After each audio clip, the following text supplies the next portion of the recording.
This week we're learning the third chapter in Pirkei Avos.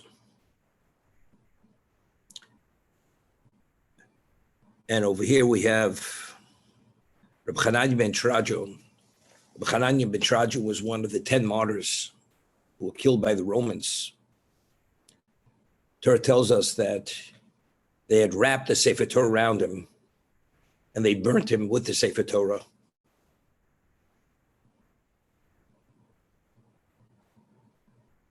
So Reb Chananya ben Trajo tells us, Shnayim sheyoshvim beinim divrei Torah. Two people are sitting, and there's no Torah being discussed between them. Hareza Moshe Vleitzim. It's considered a gathering of scoffers. We'll see and explain this in a moment. They're not scoffing at anything, but it's Moshe Vleitzim. The word leitz normally means a person who's a deprecator or a scoffer. We'll see in a moment. Rabbeinu Yonah in his commentary explains over here that the word leitzim on the extreme level means the deprecator, the scoffer, and it itself displays every negative characteristic in that person, as we'll explain. But the word leitz means a person who just whittles away his time and he takes something which is precious or valuable and just squanders it and wastes it. That's a letz. So two people are together and they have an opportunity to speak to one another. And they have a choice. What do they talk about? Do they speak divrei Torah? Speak people who have the capability to speak divrei Torah. Not speak a person who's just an ignoramus. He knows nothing. So what Torah could he speak? A person who has the choice he could, and he chooses to speak something else.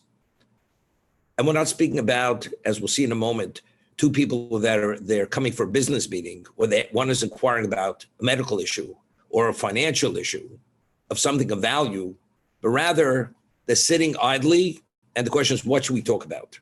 And as we say, they shoot the breeze. Did you hear what happened? You hear what happened in Minnesota? They burnt down the federal courthouse. The question is, what relevance does it have to you? If it's a question, it has relevance, it's one thing.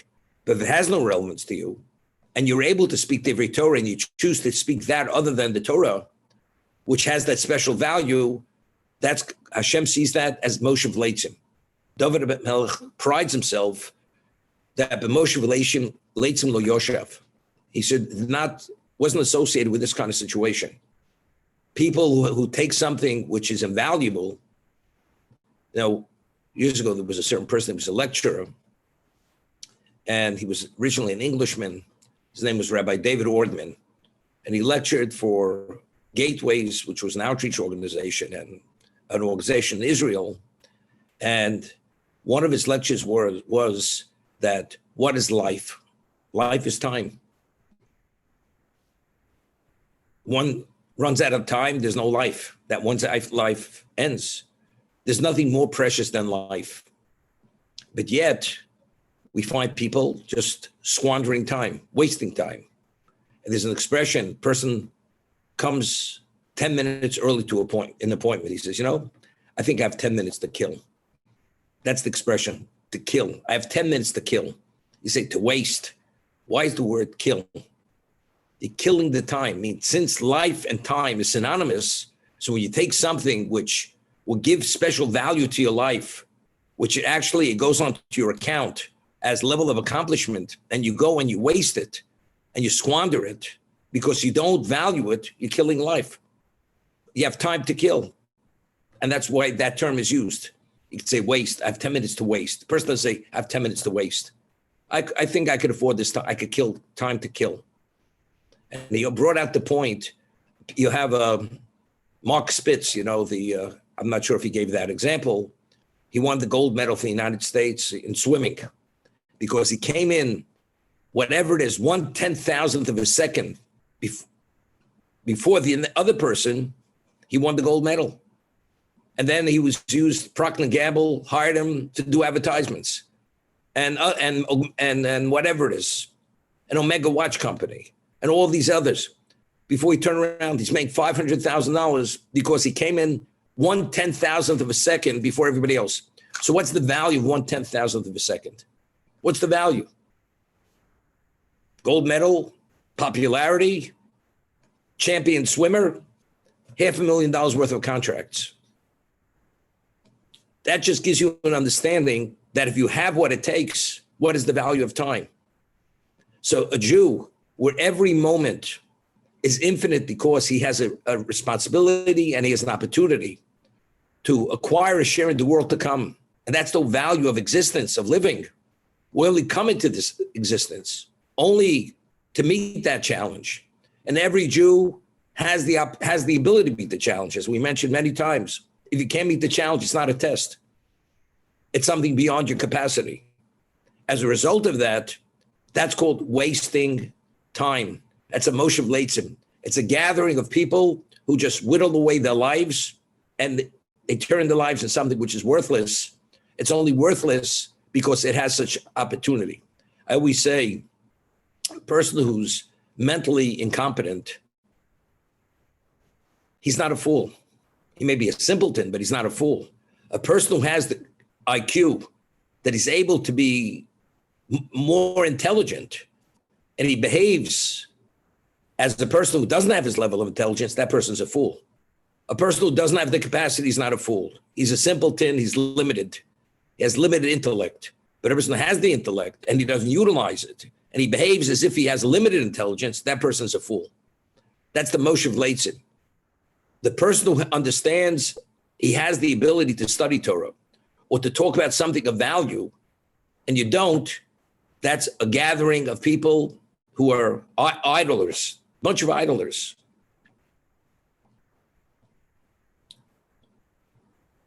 Shenemar, and it cites a verse in Tehillim. This is chapter 3, the second Mishnah. Ubemoshev leitzim lo yoshev. He did not sit within a gathering of leitzim.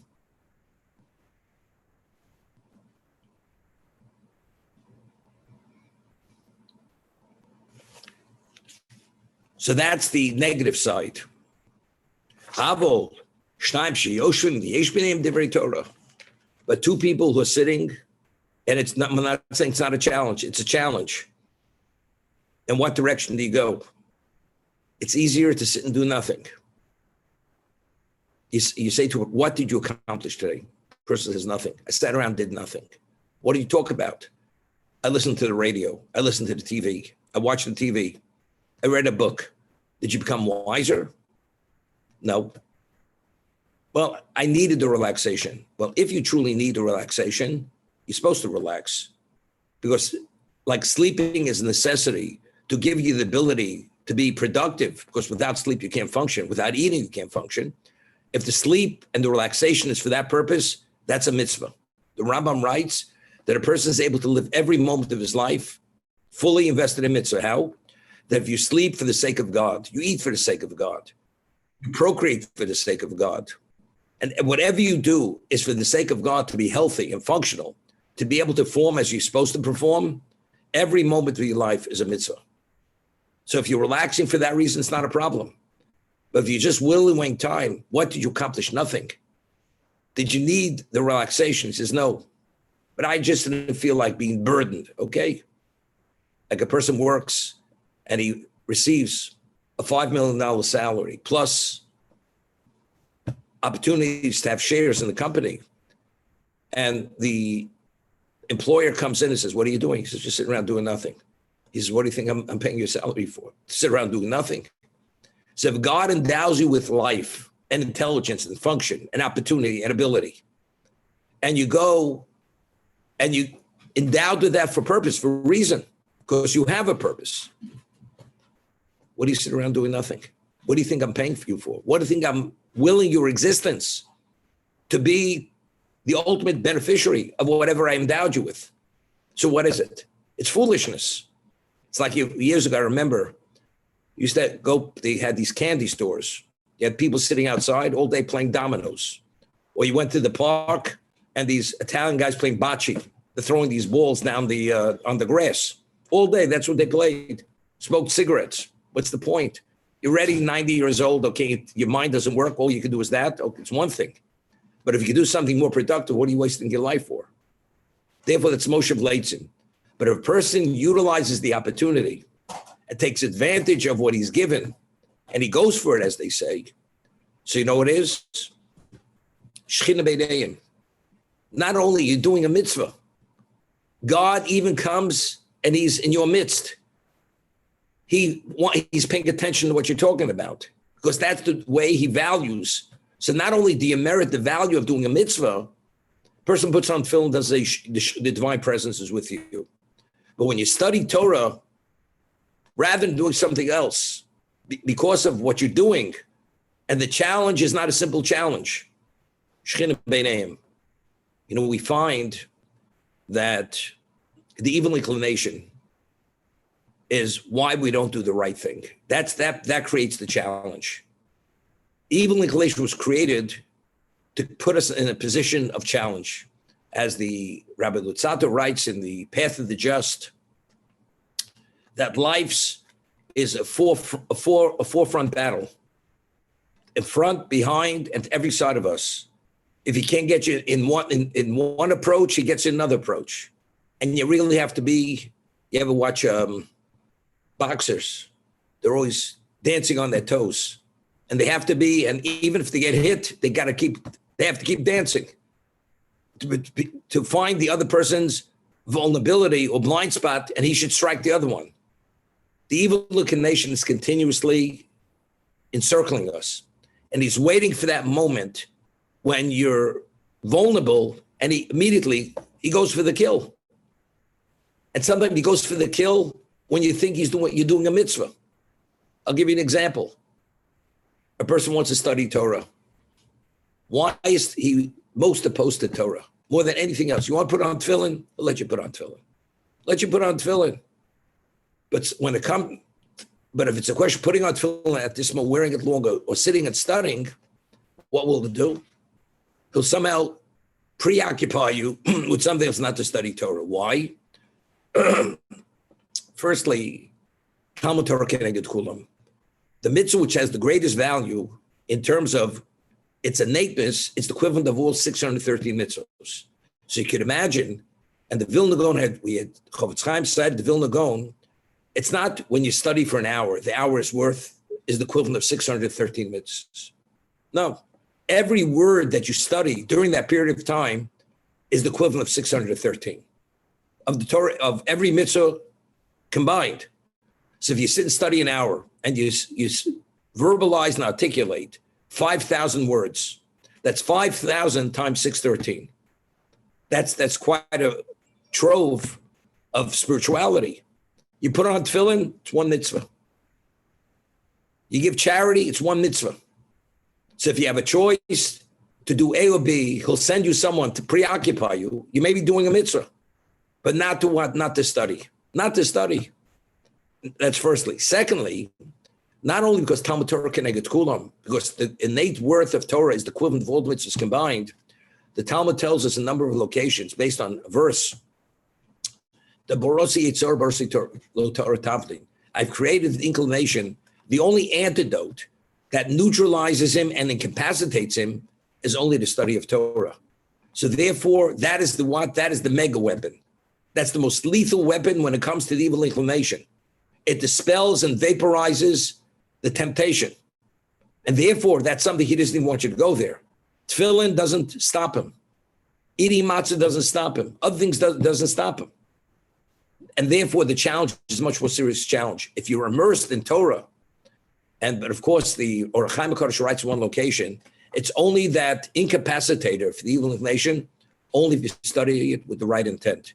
You study it for the sake of God, not for the sake of acknowledgement or ingratiation, to ingratiate yourself with someone, or for financial compensation.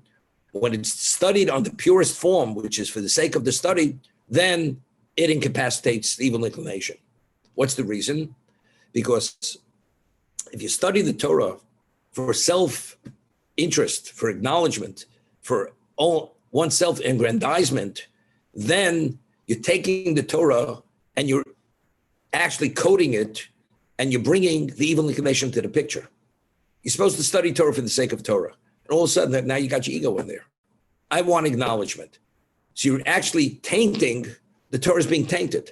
So the only time the Torah has that ability to incapacitate, you don't let that evil inclination get near it. When it's in its purest form, that's when it's its lethal form in terms of incapacitating the evil inclination. But if you bring the only one who brought you to the Torah is only the evil inclination, because he wants you to be for the sake of acknowledgement, so what is he doing? He's actually putting a damper on it. It's still Talmud Torah Keneged Kulam. Every word of Torah is still the equivalent 613. But in terms of its innate holiness, to totally vaporize and incapacitate and neutralize the evil inclination, that it's not going to do. That's what we study Torah. Yeah, we're still subject to temptation, even we study Torah. Because since we don't study Torah in its purest form, selflessly for the sake of God, therefore, as a result of that, we're still continuously, we're confronted with all these skirmishes. And sometimes it's more than difficult than a skirmish. It's actually a battle with the evil inclination. As we say, a person's always fighting his demons. You've got plenty of demons there.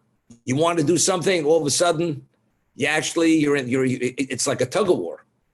You want to go one direction, and all of a sudden you're being tugged in another direction.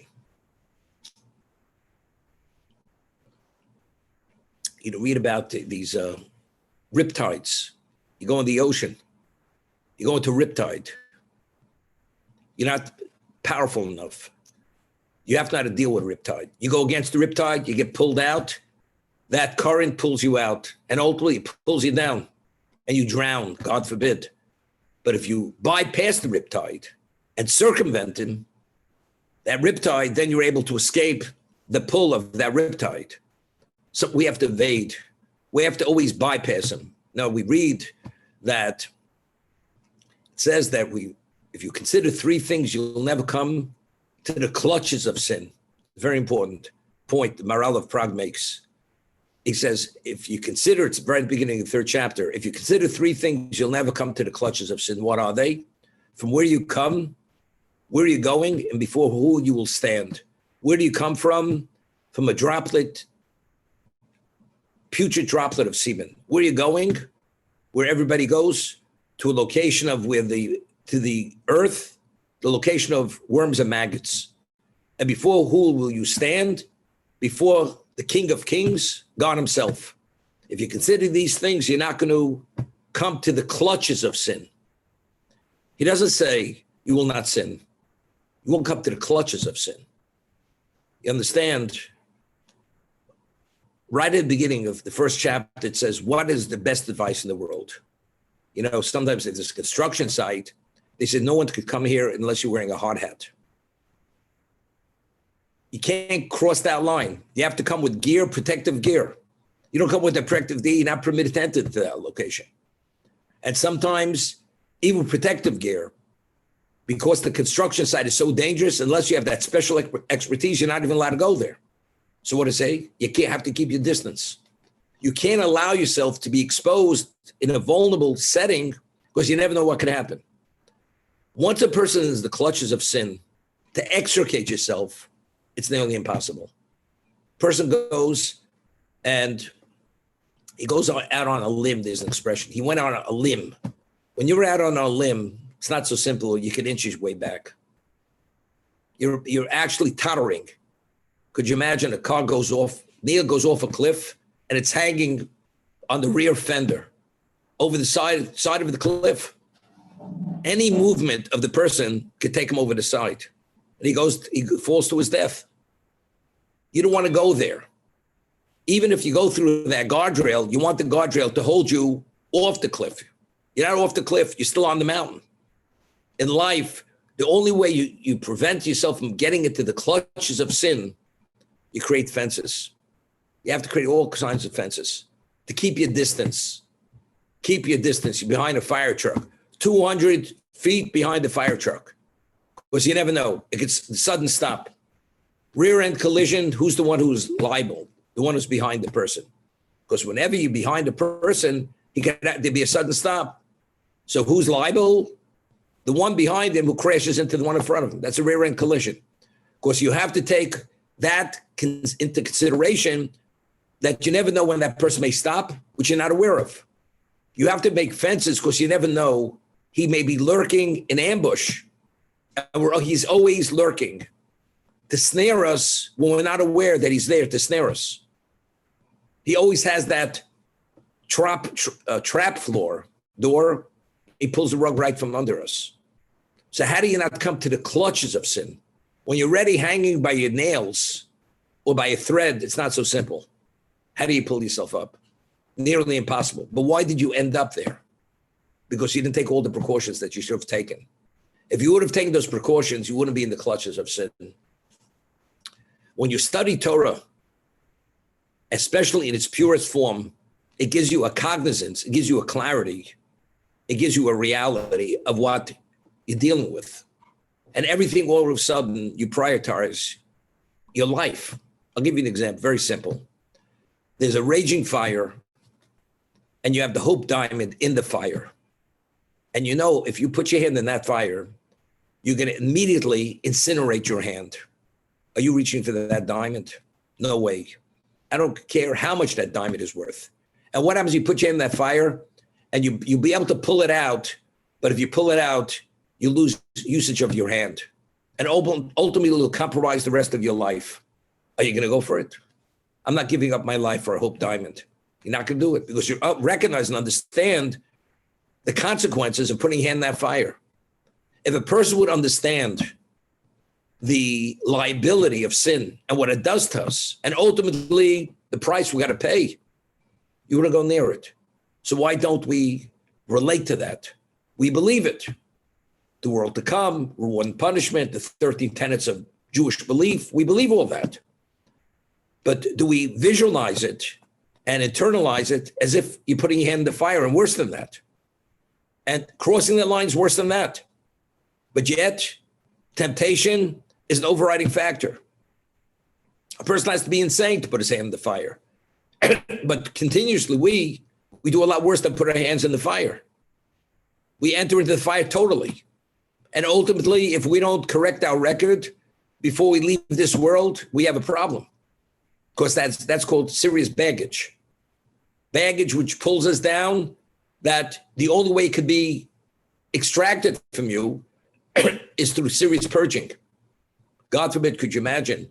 Person is told, smoking ultimately is a statistic which you smoke for so many years, almost guaranteed person will come down with some level of cancer or emphysema, something. And the person, and he sees this, it's a statistic. Well, he believes he's the exception. He's from the minority. That's regarding a statistic. But this is a fact. A tenet of Judaism is there's reward and punishment. This is not a statistic. This is a reality. There's no statistic. If you go into fire, you don't get burnt. No way.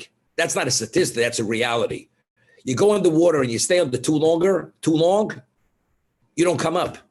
Because the person only has a certain capacity that he's able to hold his breath and has sufficient oxygen to remain alive. Beyond that point, he doesn't come up any longer. Reality is you cross lines, you don't come back. You're actually damaged, eternally damaged, unless you make a correction. So if we know that, yet we cross those lines. Why do we cross those lines? Continuously. Because we don't have that clarity. We don't have that sense to be able to internalize its reality. It's so abstract and removed from us. It's not really that relevant. It's so far off. So how do you somehow bring it closer? You open up the emotion, open up the heart, open up the mind to be touched, to be put in touch with reality. That's the power of Torah. The Torah itself is so innately holy, nothing could coexist with the Torah, nothing which represents evil. So the moment you engage with that holiness, immediately it's like peeling away the covering, the membrane on the eye, and all of a sudden now you start seeing. Person needs eye drops. There was once a person, had a detached retina. And a certain rabbi told him, he wears tefillin, he'll never have a detached retina ever again. That was what the rabbi told him. Whether he believed it or not, but he says, I have nothing to lose. And he started with tefillin. Sure enough, 1 month, 2 months, 3 months, 5 years, 10 years, 20 years. He hasn't had a detouch retina since he's wearing tefillin. What does that mean? It's like almost like glue. It keeps that retina stuck to your eye and you see clearly. But if God forbid that retina detaches itself, you're in serious problem. God forbid, eventually blindness if it's not corrected. That's the Torah. A person has a cataract. A person needs eye drops. A person has, otherwise his pressure in the eye goes too high. You have to keep putting in those eye drops, that medication. And if you don't put that medication in, the pressure rises in the eye. God forbid, there's damage. The Torah, that infusion is continuously, it gives you the ability to see. The pressure is low, you could see. It doesn't allow the cataract to form. It keeps it, the eyes are moist. They're not irritated. And therefore, the eye remains healthy. Our emotion to be able to see reality, you have to have, that's the Torah, continuous infusion of Torah at that special level. And then you see it for what it is. A river which is frozen over, and they say, no ice skating on the river. And there's signs, don't. And there's stories, people fall through the ice, and they fall through the ice, nobody's there to pull them out immediately, they drown. And the person says, they just want to scare people. As soon as he gets on that ice, all of a sudden he feels the ice cracking under his feet. If he's a fool, he'll stay there. If he's smart, he'll try to backtrack for his life. But that person senses the ice cracking under his feet. Sometimes, I've met people over years, the only time they woke up, they had to hit rock bottom, where they couldn't believe to what degree they actually abused their life, because they find themselves associated with certain kinds of people, and he says, how did I arrive here? Initially, he observed Shabbos, put on tefillin, and because of the crowd that he rubbed shoulders with, Shabbos was no longer the same. Eventually, he forfeited Shabbos. He still wore tefillin, said the Shema, different things. But gradually, there was a very erosion over time. All of a sudden, he realized himself, he's not even keeping Yom Kippur. Could you imagine? When he realized, and he doesn't even know it's Yom Kippur on the calendar, it was too much for him. There was a story, there was this young person, he was with a girl, I don't know if she was Jewish or not, in Beverly Hills. And he's riding down with a convertible, music blaring, and he stopped by a policeman. And he says, disturbing the neighborhood. You have the music blaring, you want to listen. Keep the top down, close the top, and you listen to the music. Would you have a right to disturb the neighborhood? And besides, he says, don't you know? He says, are you a Jew? He says, you're a Jew. And this was a Mexican cop, a Mexican policeman. He says, I'm a Jew. You're a Jew? He says, you know what today is? Today is the holiest Jewish day of the year. It's Yom Kippur. What are you doing here? When he was told this by a Mexican cop, the man felt like he was worth 2 cents. The Mexican knows more about his religion than he knows himself. Immediately, he felt like he was sitting in the solar plexus. Immediately, he did a quick turnaround, and he found the closest synagogue or temple, whatever you want to call it. And he started to do his due diligence to find out what's this all about. Who is he? What is he? What has he been denied all these years? Here he's in quicksand, going down quick, and he doesn't even realize it. And that made the difference in his life. So sometimes a person has to hit rock bottom, be totally devoid of something, and he comes to a realization, I'm not connected whatsoever. What's my value? What's my purpose? You can be immature up to a point, but when you reach a level of you should be mature and you realize that you have no justification and you can't rationalize it any longer, sometimes that's the best moment in a person's life. It's the opportunity to come back. That's what it's about. Because again, the evil inclination can run rings around you. It's like, God forbid, a person's addicted. You have clarity for a moment, but the moment you start craving, all the clarity is gone. Right away, you're in the middle of a sandstorm. A sandstorm, you can't see beyond your nose, literally, to that point. And that's what life is. We have sandstorms, we have smoke screens, we have these mirrors. Smoke and mirrors. Smoke and mirrors is okay for, in the financial world, but it's in your life, you're living a life of smoke and mirrors. God forbid. By the time it's checkout time and you realize what you missed is disastrous. And it's overwhelmingly frightening how you waste a life.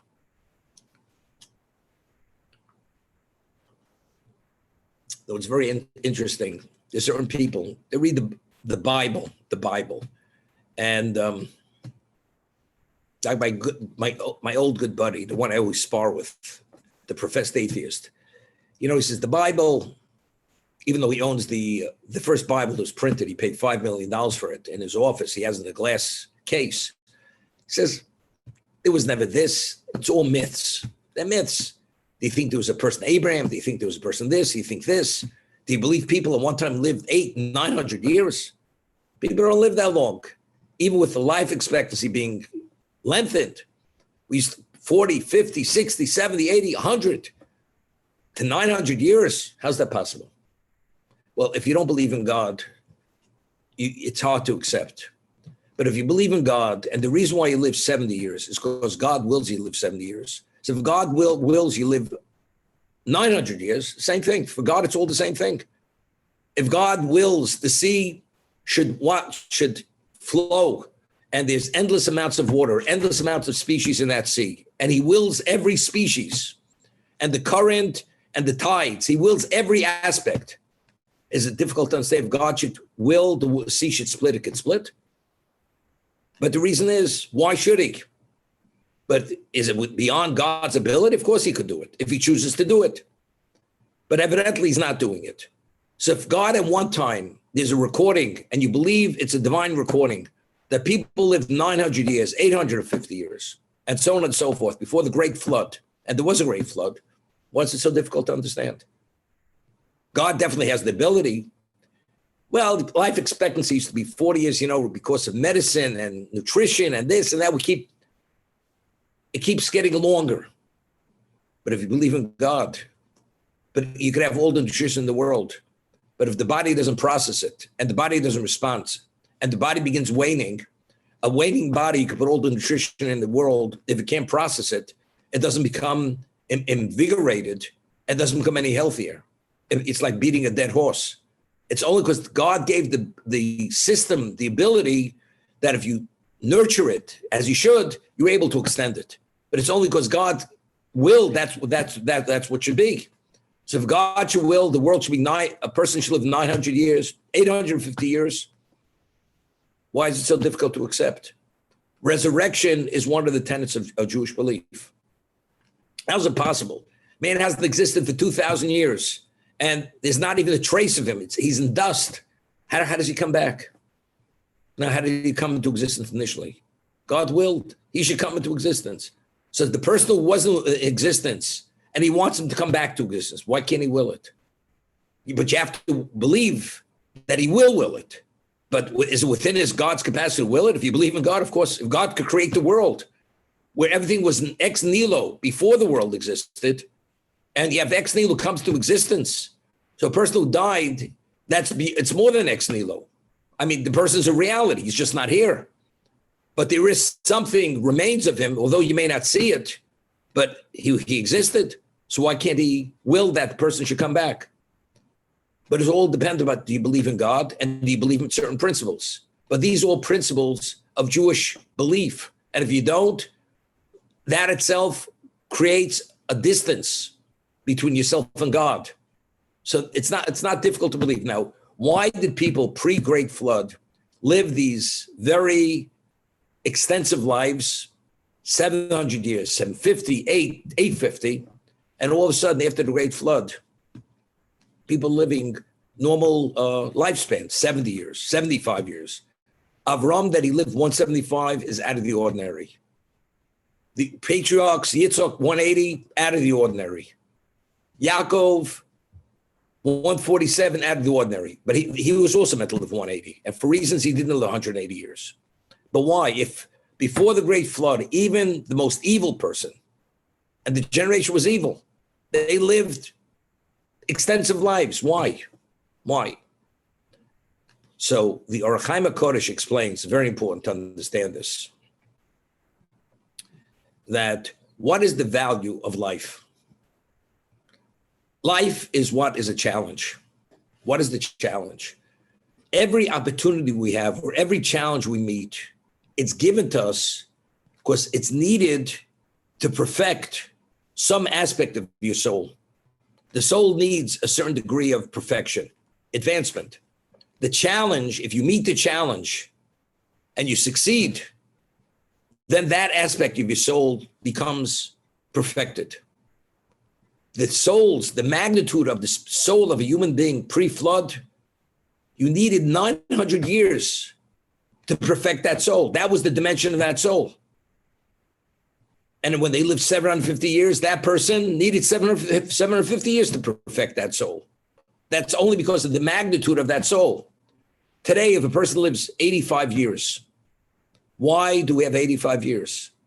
If every moment of life is endowed because it has a purpose relating to our spirituality, that means that moment has relevance to our soul. We need that much time to perfect our soul. Otherwise, what are we wasting our time here? If the ultimate is, as it says in Pirkei Avos, this world is only a corridor to a greater location, so we're here to deal with, this is all the perfection process. But once we've perfected it, so today, if you have a person lives 85 years, that means he needs that 85 years for that reason. The person that lives less, either he forfeited the extra years because he was wasting his life, or maybe he doesn't need more than that. His life is fully fulfilled after 40 years because he's already achieved what he has to achieve. There's no reason he should be here any longer. So Orach Chaim HaKodesh writes that because the dimension of the humanity pre-Great Flood, the souls were so immense and so enormous, they needed that many years. And he explains with an allegory. There was a king, and the king had an endless supply of rough. And he calls his 10 diamond cutters, and he gives each one a certain number of diamonds, very large diamonds.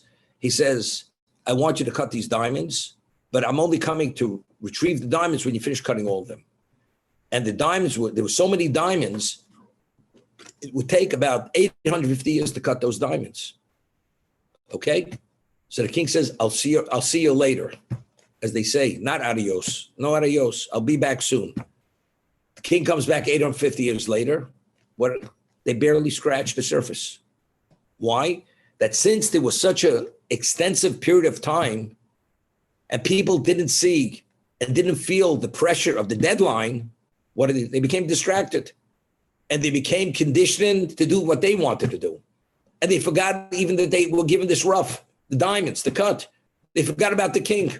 They were fully immersed in their own lifestyle. God comes back and says, what's going on here? I gave you all these years. How do you neglect yourself all these years? God says, you know something? There's a new program. That soul that to perfect takes 800 years. I take that soul and break it into 7 souls or into 10 souls. And each soul gets 80 years instead of 800 years. So you have initially what was one person is now 10 people or maybe 12 people. And now that a person understands that the destination and the deadline is a lot closer, hopefully it will give the person a sense of urgency to live more responsibly and not to be neglectful of what he's supposed to do. That's the Orach Chaim HaKodesh. Therefore, the pattern of existence changed pre-flood and after flood.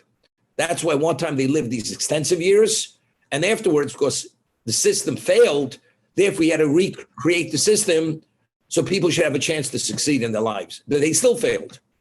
Because what happened after the Great Flood? The 10 generations from Noah to Avram, as it says in Pirkei Avos, was a disaster. They forgot about God. Who reintroduced God to existence? Avram.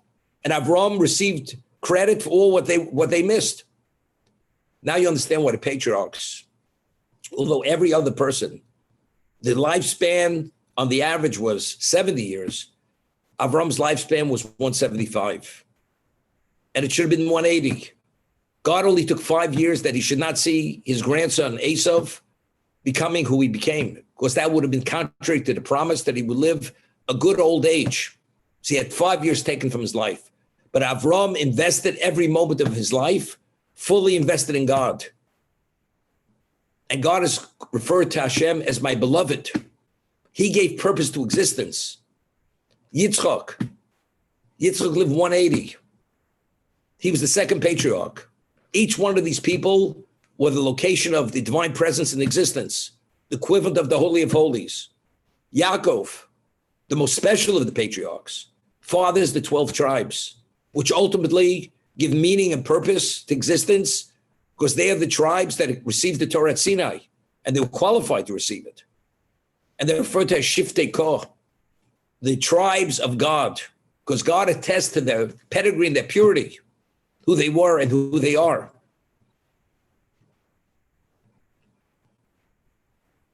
Once mentioned, there was a person,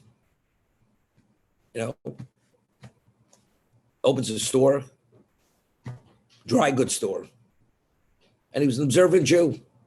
Business was dead. Goes to the rabbi, he says, Rabbi, what should I do? He says, look, the only reason why I opened the store is to earn a living. And that's the only justification not to study Torah. Take a few svarim, not books, svarim, holy books to your business, and just study. And when a customer comes in, you'll interrupt the study to service the customer. So what do you think happened? He brings the svarim to the store, starts studying. The moment he opens the book, all of a sudden, there's a deluge of customers coming in. He doesn't have a minute to study. Why? Because the evil inclination says, you know something? He starts studying, I'm out of business. So therefore, the way you increase business, just start studying. But it works in many ways. But that's the story. And that's a true story, what happened. Because again, if the antidote, the neutralizer, the incapacitator, which gives you the ability to take control of your life, is the Torah, and this person must have been a very pure person. He only opened the store to earn a livelihood. Otherwise, he would have preferred to study. Now that he's studying Torah in that context of purity, this is something the evil inclination is not going to tolerate. He'll give you success to drown in that success as long as you don't study. Because once you study, that gives you clarity, that gives you a capacity to internalize certain realities, which without it you can't internalize.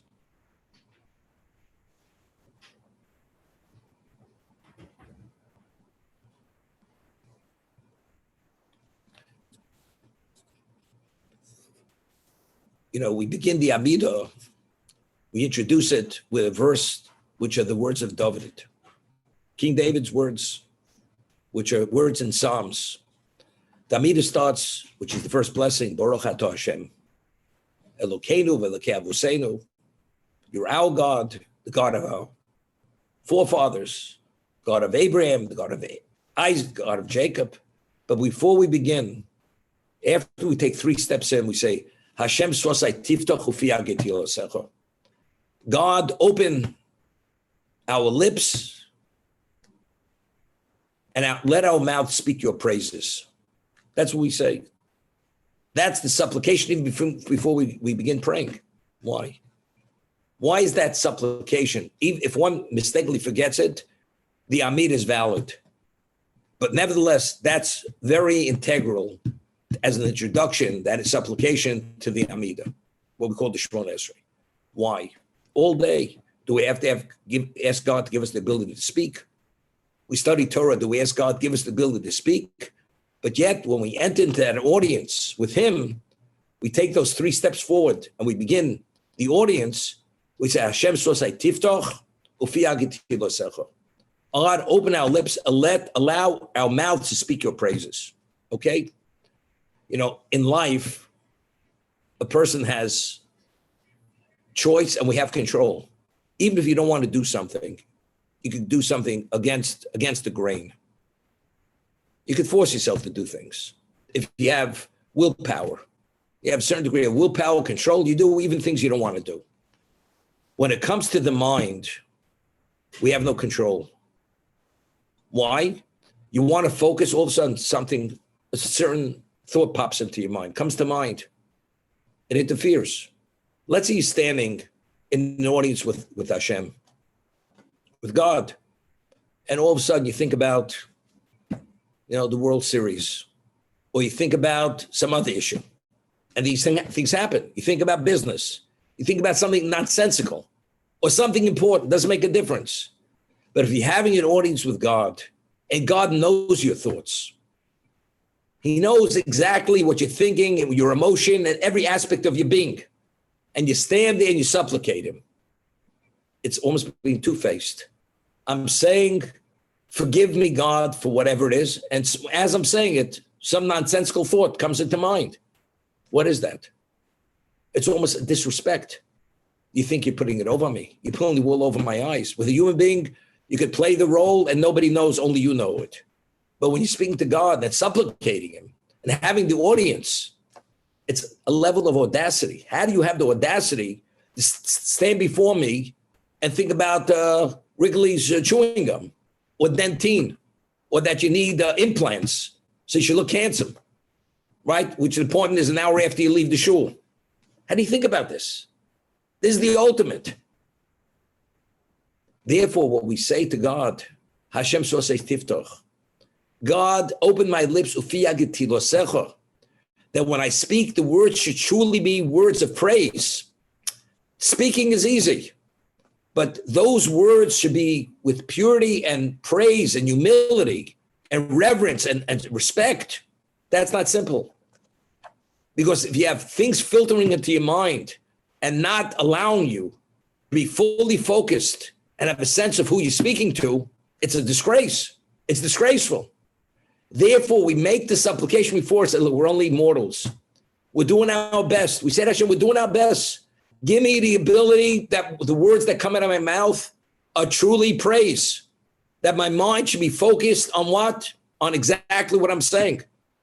That's the supplication. Even if you fail, something, God, but that's what I want. What I really want is my words should be words of praise.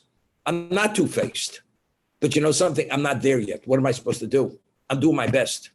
But let's say a person is really sincere and he does that, and he means that. Even if your mind wanders, you're doing your best, if you're truly doing your best. But let's say a person, he comes to the shul 20 minutes late, puts on the straps, he dons his tefillin, he dons them. Doesn't put them on, he dons them, like don one. He dons them, puts them on, gets in, puts on his tricolored talis, like the tricolored pasta, and he puts it on. He bought it in Israel, a friend brought it for him. He bought it at some kind of bookstore. His mother-in-law is very proud of him. Then when he wore it at his grandson's bar mitzvah and all this nonsense, and he starts the Amida without even thinking what it is. It's like he's coming to home plate. 3 steps forward. What's your level of preparation? And you said the words. Of course, when you went to Talmud Torah, they taught you to begin, Hashem sosai tiftoch fi agiti losecha. But it means nothing. You're just saying words. Is there a level of contemplation, reflection? What are you about to approach? What are you about to approach? Interesting story. There was Rav Chaim Shmulevitz, who was the Mir Rosh Yeshiva in the 60s. He was in Shanghai with the Mir Yeshiva during the war. He had gone to Vladivostok, to Kobe, Japan, and to Shanghai. So before he left Europe, he was called in by the Gestapo. You understand? Because he was already the head of an integral figure in the Mir Yeshiva in Mir. Mir was in Poland. And before they left Poland, the Gestapo was there already. This is before they began killing the Jews and exterminating them. And then he was a man in his 40s, early 40s, and the Gestapo calls him in. You ever see pictures of the Gestapo headquarters? He had that big Nazi flag, Yamach Shema V'Zichron, red background, black swastika, and he's going into this, you don't know what it is, this death chamber, because you don't know when you're going in there whether you're coming out alive, and if you come out alive, they may torture you, they may who knows what, But just the trauma of going in there was something nobody would even want to know what that is. And he went. They summoned him to go. He had no choice.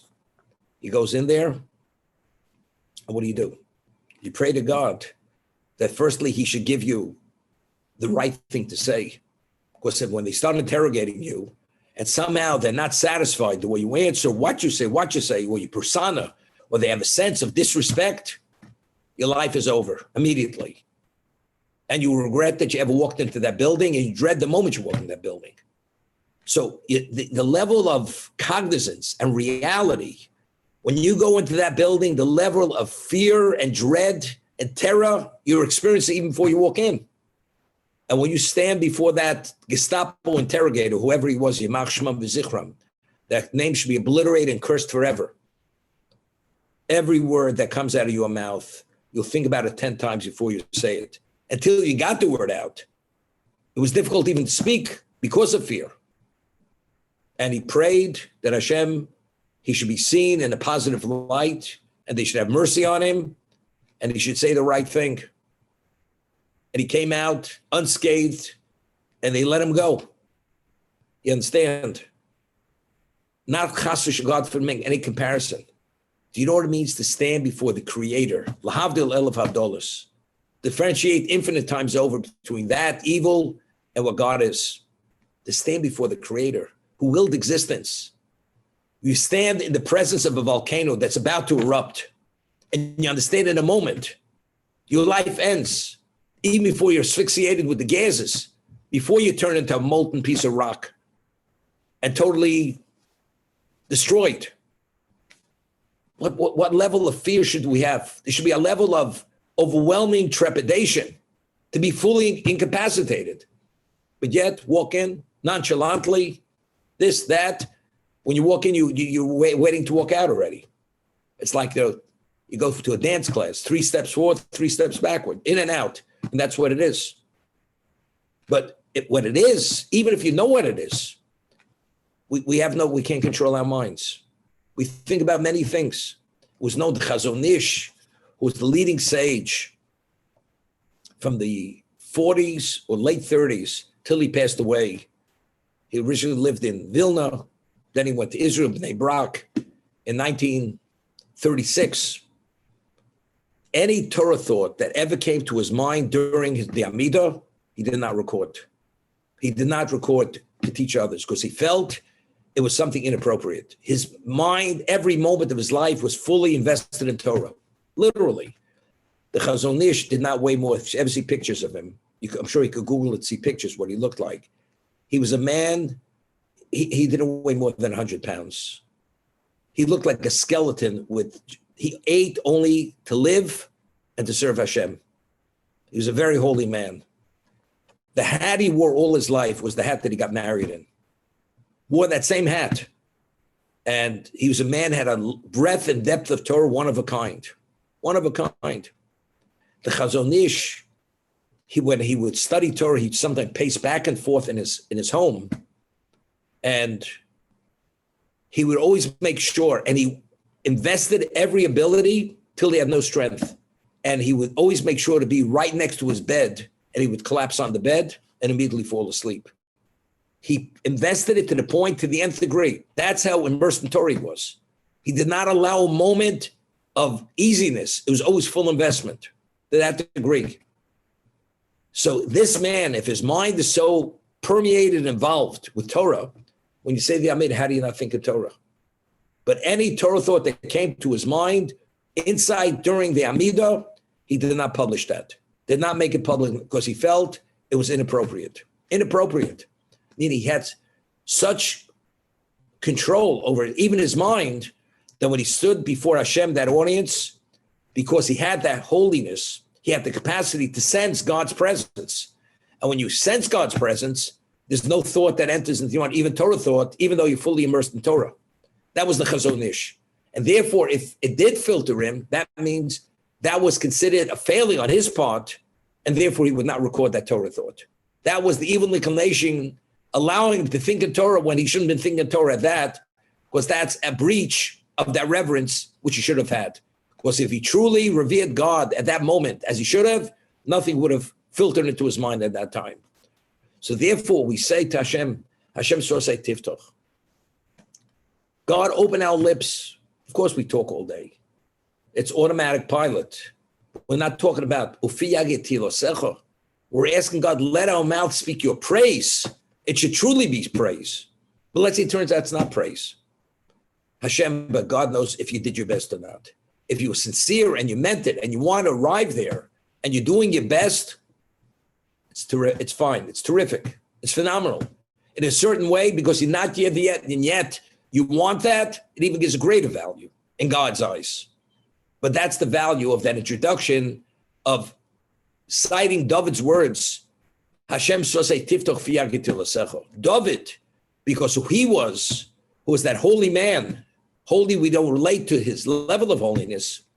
Because he sensed God at that special level, literally he couldn't speak.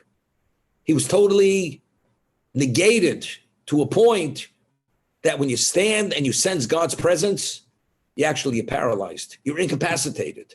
You're dumbfounded. You can't get a word out. Only because God gave him the ability to express himself as he wanted to express himself, that's why he was able to speak. But we say those words, that's what the ultimate objective, but even though we're not there, but that's where we would like to be. That's the value of Hashem Sosei Tiftoch Ufiyagitilosecha.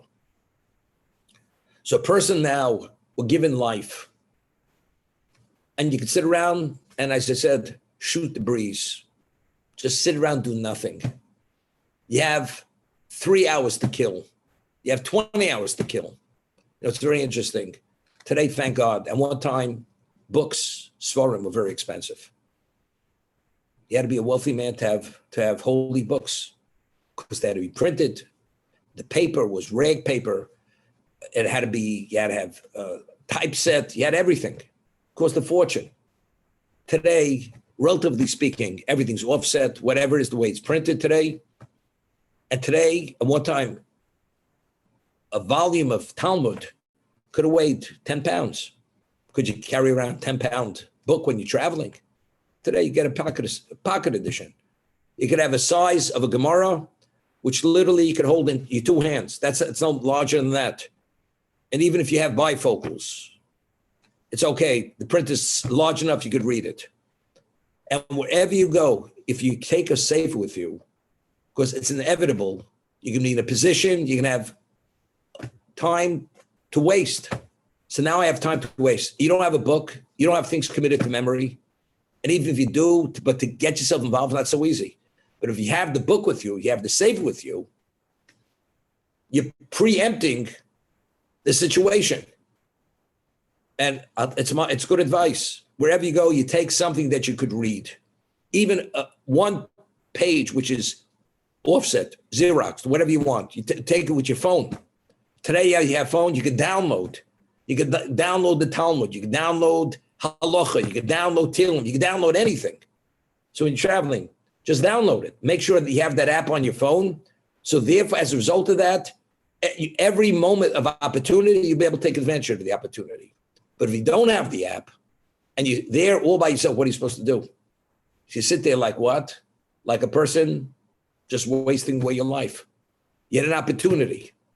It's like a person, there's a flight to go to a location where you're going to achieve the success of your life, and you oversleep. And you miss the flight. You miss life. How do you oversleep? Understanding this is the ultimate success in your life. How do you oversleep? Oversleeping means, something, you didn't value it.